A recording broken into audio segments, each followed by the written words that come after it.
বন্ধুরা, travel shooters চ্যানেলে আপনাদের সবাইকে স্বাগত। আজ 4 ডিসেম্বর 2025 এবং আজ হচ্ছে বৃহস্পতিবার।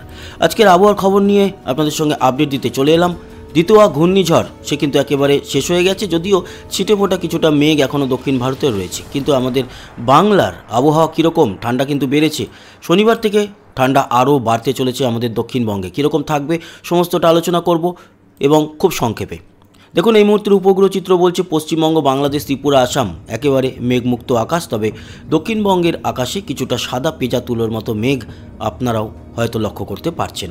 সেটা এখানে আমরাও উপগ্রহ চিত্র থেকে দেখতে পাচ্ছি।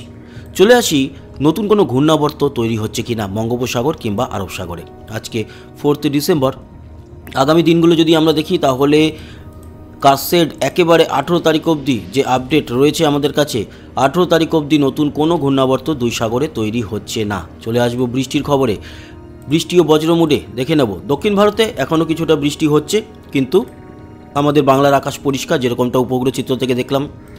দেখুন, আগামী 10-12 তারিখ পেরিয়ে যদি পুরো 18 তারিখ অবধি দেখি তাহলে ওই দক্ষিণ ভারতে ছিটেফোঁটা একটু বৃষ্টি ছাড়া আমাদের বেঙ্গলের আকাশ কিন্তু একেবারে পরিষ্কার থাকছে। কোথাও কোনো রকম বৃষ্টির কোনো সম্ভাবনা দেখা গেল না। বৃষ্টির পরিমাণ কি বলছে? বৃষ্টির পরিমাণ বলছে 4 তারিখ থেকে 18 তারিখের মধ্যে কোথাও কিন্তু আমাদের পশ্চিমবঙ্গ, বাংলাদেশ, ত্রিপুরা, আসামে বৃষ্টি নেই। একেবারে পরিষ্কার থাকবে সমস্ত জেলাগুলি। এছাড়া যদি দক্ষিণ ভারতের দিকে চোখ রাখা যায় তাহলে দক্ষিণ ভারত, শ্রীলঙ্কা এবং এদিকে আন্দামানে বেশ খানিকটা বৃষ্টি লক্ষ্য করতে পারবো এই কয়েকদিনের মধ্যে। চলে আসি আবহাওয়ার সতর্কতা। আবহাওয়ার সতর্কতা কি রয়েছে? না, সারা ভারতবর্ষের জন্য শ্রীলঙ্কা, মায়ানমার, বাংলাদেশ, পাকিস্তান কোথাও কিন্তু কোনো সতর্কতা নেই। তার মানে পুরো অঞ্চলই একেবারে পরিষ্কার থাকছে। এবার চলে আসব তাপমাত্রা। বললাম না, খুব সংক্ষেপে আপডেট দেব, একেবারে সময় নষ্ট যাতে না হয়। আজকের দুপুর 2টোয় সর্বোচ্চ যে তাপমাত্রা তা দেখা যাচ্ছে কলকাতায় 27 এবং আমাদের দক্ষিণবঙ্গের পুরুলিয়া, বাঁকুড়া সহ বীরভূম, মুর্শিদাবাদ, নদিয়া, এদিকে বর্ধমান, পূর্ব পশ্চিম মেদিনীপুর, হাওড়া, হুগলি, চন্দননগর, চুঁচুড়া, উত্তর ও দক্ষিণ 24 পরগনা, খড়গপুর সহ ঝাড়গ্রাম 26 থেকে 27-এর মধ্যে। উত্তরবঙ্গে মালদা 25 এবং 2 দিনাজপুরে 25-26-এর মধ্যে, শিলিগুড়ি 26, আলিপুরদুয়ার, শীতলকুচি, দিনহাটা, জলপাইগুড়ি, ধূপগুড়ি সবই 26, দার্জিলিং 17। বাংলাদেশের উত্তরে পঞ্চগড়, বোদা, রংপুর, দিনাজপুর 26। এছাড়া সমগ্র বাংলাদেশই দেখা যাচ্ছে 26-27-এর মধ্যে। মেহেরপুর শুধু 25, ঢাকা 27, চট্টগ্রামের দিকটাও কিন্তু 26-27-এর মধ্যেই রয়েছে, সিলেটও 26, কুমিল্লাও 26। এছাড়া ত্রিপুরা 26-27-এর মধ্যে, শিলচর 27 এবং আসাম জুড়ে 25 থেকে 27-এর মধ্যে, তেজপুর 27 এবং জোরহাট, ডিমাপুর 25, ডিব্রুগড় 25, গুয়াহাটি, গোয়ালপাড়া 26। এই হচ্ছে গিয়ে আজকের এই মুহূর্তের তাপমাত্রা।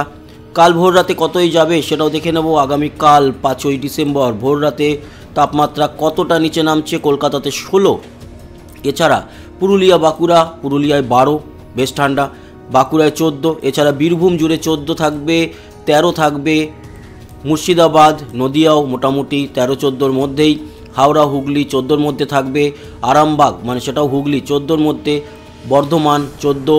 এছাড়া কলকাতা 16, উত্তর ও দক্ষিণ 24 পরগনা 16-17-র মধ্যে, যদিও উত্তর 24 পরগনাতে 14 থাকবে বনগাঁ, হাবড়ার দিকটাতে। আবার বাদুরিয়া, বসিরহাটের দিকটাতে 15-16-র মতো থাকবে। দক্ষিণ 24 পরগনা 16-র মধ্যে, 16-17। তবে গঙ্গাসাগর, হলদিবাড়ির দিকটায় 17-19। দীঘা, মন্দারমণির দিকে তাপমাত্রা থাকবে 16-17, কাথি 15 এবং পশ্চিম মেদিনীপুরও মোটামুটি 14-15-র মধ্যে, ঝাড়গ্রাম থাকবে 14-র মধ্যে। এই হচ্ছে দক্ষিণবঙ্গের তাপমাত্রা। মালদা সহ উত্তরবঙ্গ যদি দেখি তাহলে মালদায়ও 14 থাকবে এবং 2 দিনাজপুর 13-14-র মধ্যে, বিশেষ করে উত্তর দিনাজপুর 13, দার্জিলিং 9, শিলিগুড়ি, জলপাইগুড়ির দিকটাতে 14-15-র মধ্যে এবং কোচবিহার, শীতলকুচি, দিনহাটা, হাসিমারা এই জায়গাগুলো 15-র মধ্যে থাকবে। বাংলাদেশের উত্তরে রংপুর, দিনাজপুরের দিকটায় 14, কলাই, বগুড়াও 14, ময়মনসিংহ 15, সিলেট 14, ঢাকা 16, কুমিল্লা 14, খুলনা, বরিশালের দিকটাতে 15 থেকে 17-র মধ্যে, মঠবাড়িয়া, কলাপাড়া 16, এদিকে রাজশাহী, মেহেরপুর 14-র মধ্যে, চট্টগ্রাম, মহেশখালী, কক্সবাজারের দিকটা 19-20 থাকবে, তবে চট্টগ্রাম তার মধ্যে কম 16। ত্রিপুরা কালকে তাপমাত্রা ভোর রাতে 14-15, শিলচর 14 এবং আসাম জুড়ে 13 থেকে 15-র মধ্যেই তাপমাত্রা, শুধু গুয়াহাটিতে 1 ডিগ্রি বেশি 16। এই হচ্ছে গিয়ে আগামীকাল ভোরের তাপমাত্রা। এবার আসি শনিবার তাপমাত্রা বলেছিলাম না অনেকটা কমবে, হ্যাঁ কলকাতাতে 14 চলে আসবে এবং পুরুলিয়া বাঁকুড়ায় 11-12, পুরো দক্ষিণবঙ্গে কিন্তু ঠান্ডা এক ধাক্কায় বেড়ে যাচ্ছে শনিবার মানে রবিবার শুক্রবার রাত থেকেই। মুর্শিদাবাদ সহ পুরো দক্ষিণবঙ্গ 11-12-র মধ্যে, শুধুমাত্র কলকাতা 14 এবং দক্ষিণ 24 পরগনা সুন্দরবন অঞ্চলে 15-16 মতো থাকবে। বাকি সব জায়গায় কিন্তু 11-12-এ নেমে আসছে। তার মানে এক ধাক্কায় দক্ষিণবঙ্গের তাপমাত্রা বেড়ে যাচ্ছে, এই ঠান্ডা বেড়ে যাচ্ছে, তাপমাত্রা কমে যাচ্ছে। 13-14-র মধ্যে আমাদের উত্তরবঙ্গ থাকবে। এছাড়া দার্জিলিং নয়, বাংলাদেশ জুড়ে পশ্চিমবঙ্গ লাগোয়া জেলাগুলি 12-13, আবার মধ্য বাংলাদেশ ঢাকা ময়মনসিংহ বরিশালের দিকটায় 14-15, সিলেট 13, কুমিল্লা 14, চট্টগ্রামের দিকটায় 17 এবং কক্সবাজার মহেশখালী 19-21-এর মধ্যে। ত্রিপুরা থাকবে 14-র মতো, শিলচর 13 এবং আসাম জুড়ে 13-15-র মধ্যে তাপমাত্রা থাকবে। তার মানে শনিবার থেকে তাপমাত্রা অনেকটাই কমছে, ঠান্ডা বাড়ছে। এছাড়া যদি আমরা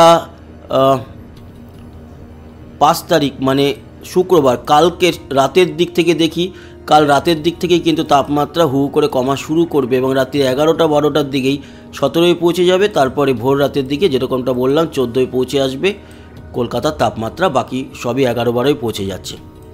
তো এই ছিল গিয়ে আপডেট। আশা করি এই আপডেট কাজে লেগেছে। সবাই ভালো থাকবেন, সুস্থ থাকবেন, আবার দেখা হবে, টাটা।